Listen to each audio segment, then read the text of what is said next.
Friends, இன்றைக்கி நம்ம Dora cooking சேனலில் சிம்பிளாக சுண்டல் குழம்பு எப்படி செய்கிறதுன்னு தான் பார்க்க போகிறோம். வாங்க வீடியோக்குள்ளே போகலாம். ஒரு வானல் வச்சுக்கோங்க. 2 டேபிள் ஸ்பூன் எண்ணெய் ஊற்றிக்கோங்க. எண்ணெய் சூடான உடனேயே கடுகு உளுத்தம் பருப்பு சேர்த்திக்கலாம். கூடவே கொஞ்சமாக கருவேப்பிலை சேர்த்திக்கலாம். கருவேப்பிலை பொரிஞ்ச உடனேயே 5 to 6 சின்ன வெங்காயம் 2ஆக கட் பண்ணியிருக்கேன். அதையும் சேர்த்து வதக்கி விட்டுடலாம்.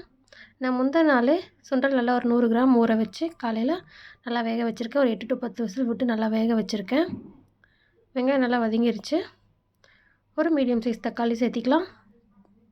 கூடவே கொஞ்சமாக பெருங்காயத்தூள் சேர்த்திக்கலாம். வெங்காயம் நல்லா வதங்கட்டும். வெங்காயம் தக்காளி நல்லா வதங்கட்டும்.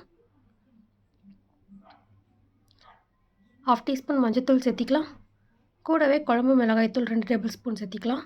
குழம்பு மிளகாய்த்தூள் இல்லை அப்படின்னா 1/2 டீஸ்பூன் மிளகாய்த்தூள், 2 டேபிள் ஸ்பூன் கொத்தமல்லி தூள், வர கொத்தமல்லி தூள் சேர்த்தி கூட வதக்கிக்கோங்க. வெங்காயம் தக்காளியோட மசாலா ஃபுல்லாக நல்லா வதங்கட்டும். நல்லா வதங்கிருச்சு. நான் வேக வச்ச சுண்டலை இதோட சேர்த்திக்க போகிறேன். அதையும் நல்லா இந்த வெங்காயம் தக்காளியோட மசாலாவோட நல்லா மிக்ஸ் பண்ணி விட்டுறலாம்.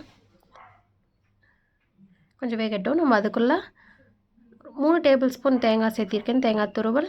கூடவே ஒரு 4 சுண்டல், ஒரு 5 to 6 சுண்டல் சேர்த்திக்கிறேன். 1/2 டீஸ்பூன் சோம்புத்தூள், இதெல்லாம் போட்டு நல்லா ஃபைன் பேஸ்ட்டாக அரைச்சி எடுத்துகிட்டு வந்துட்டேன். அந்த விழுது இதோட சேர்த்திக்கலாம். சேர்த்து நல்லா கலந்து விட்டுக்கோங்க. சுண்டலோட தேவையான அளவு உப்பு சேர்த்திக்கலாம். குழம்பு உங்களுக்கு எந்த அளவுக்கு வேணுமோ அந்தளவுக்கு கொஞ்சமாக லைட்டாக தண்ணி சேர்த்திக்கும். நான் ஒரு 2 கிளாஸ் தண்ணி சேர்த்திக்க போகிறேன். சேர்த்து நல்லா கலக்கி விட்டுற போகிறேன். உப்பு காரம்லாம் கரெக்டாக இருக்கான்னு செக் பண்ணிக்கோங்க. குழம்பு கொதிக்கட்டும். தேங்காய் நல்லா கொதிக்கட்டும். நல்லா கொதிக்க ஆரம்பிச்சிருச்சு.